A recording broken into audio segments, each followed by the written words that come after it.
Okay, question 9 is what is the firm's TIE, which is times interest earned? That means how well can the firm pay its interest expense with its earnings before interest and taxes? So EBIT divided by interest expense. And I need to go to the income statement to look for earnings before interest and taxes. And I see right here 2451, and the interest expense is 927.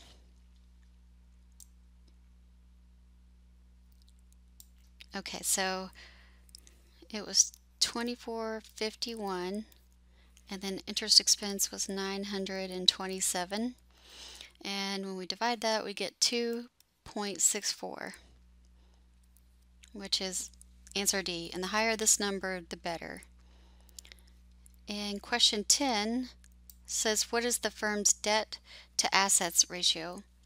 So we call this the debt ratio, and it's equal to total debt over total assets. Excuse me. And we're going to get a percentage. So total debt, I need to go up to the balance sheet. Total debt is right here, 27,735, and total assets again was right up here, 43,000.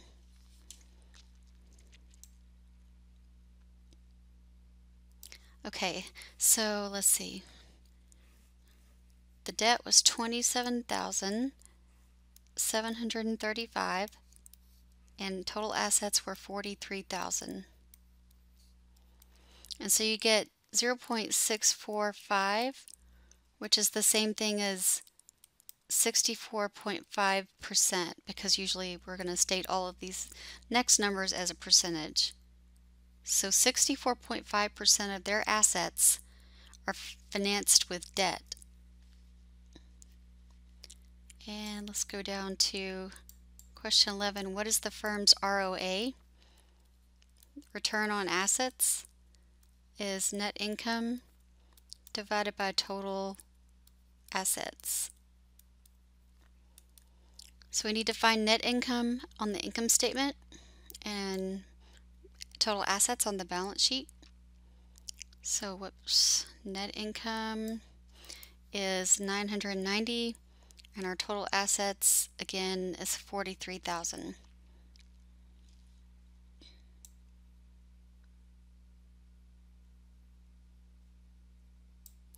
Okay,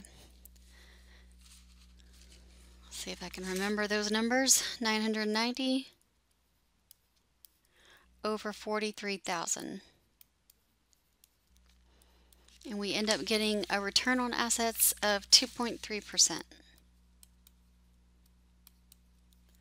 And that's answer A. And then we have what's the firm's ROE in question 12.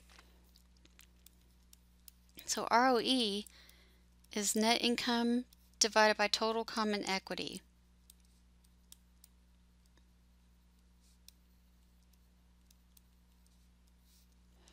And so net income we know is 990 because we just found that number. And then common equity, let's go look at the balance sheet. Total common equity is 15,265.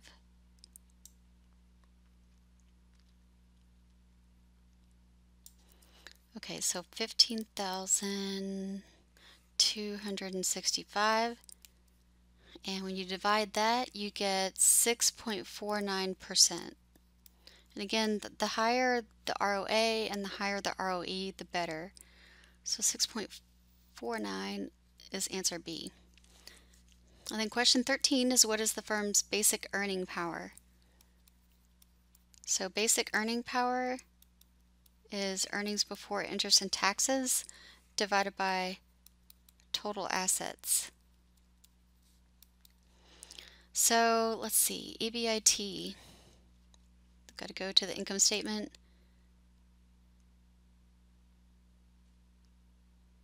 So EBIT again, that was 2,451, and total assets was 43,000.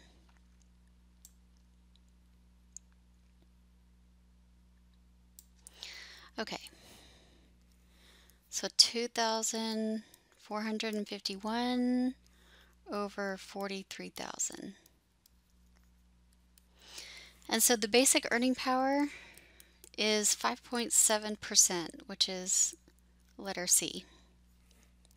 And then we have our basic profit margin.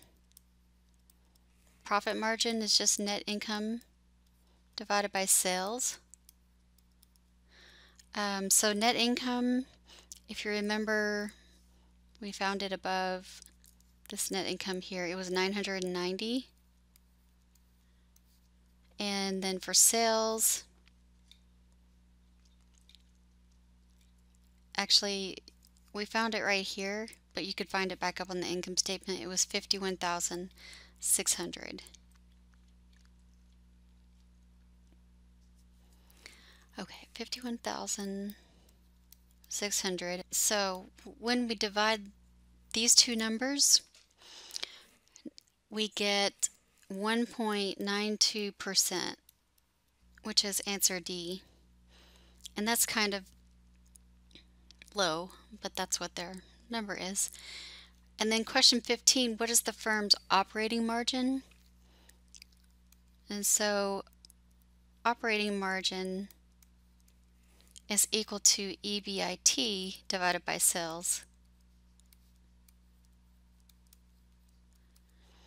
Earnings before interest and taxes, we found it up here, and it was 2451. And sales, we just found here it was 51,600. And so what we get for operating margin is 4.75%. And that's answer E.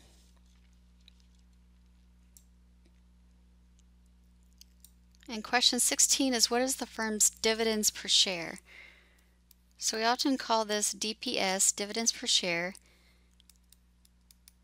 and it's dividends paid for the year divided by the number of shares outstanding.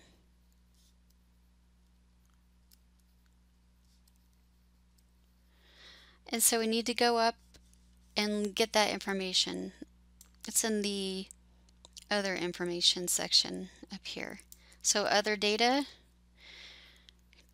common dividends that were paid, 346.67 million. Shares outstanding were 500 million. So we need to divide those two numbers.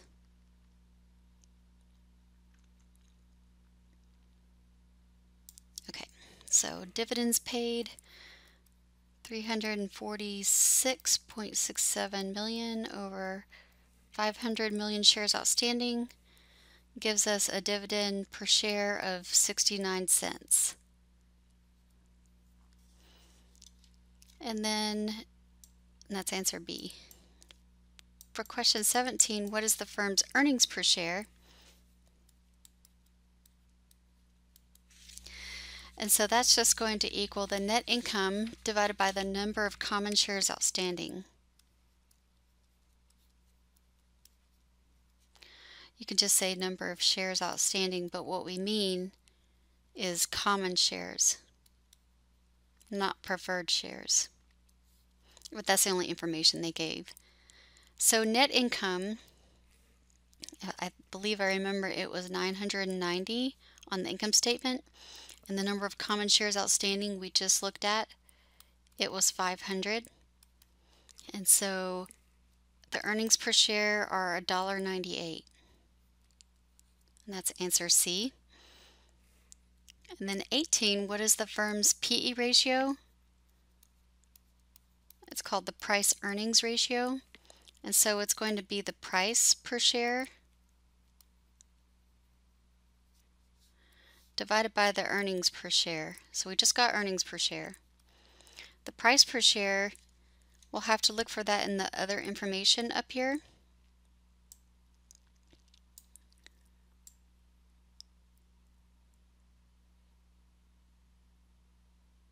Okay, so other data. The year-end stock price was $23.77, and we've got earnings per share already. Okay, so the price per share was $23.77. That's like the market price, divided by what we just got over here, the $1.98 earnings per share. So the PE ratio is 12, and that's answer A. Some people invest in low PE ratio stocks, which is kind of like a value investing strategy, and this is a low PE ratio stock. Now, you always want to check more about the company and not just base it on a PE ratio. Some people invest in high PE ratio stocks, and some people just invest in a mix. So that's kind of just what the PE ratio helps some people decide about investing. And then 19 is what is the firm's book value per share?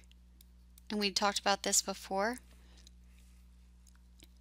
And so it's going to be total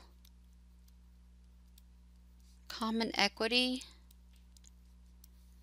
divided by the number of shares outstanding.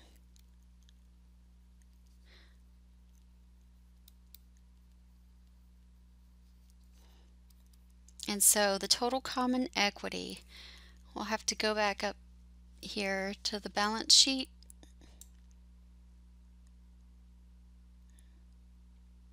Okay, total common equity, if you remember, was 15,265, and our number of shares outstanding was down here at 500.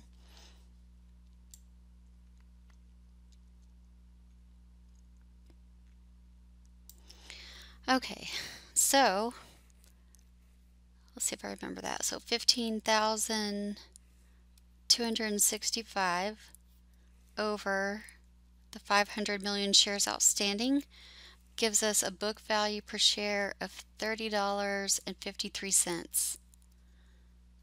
And that's answer D.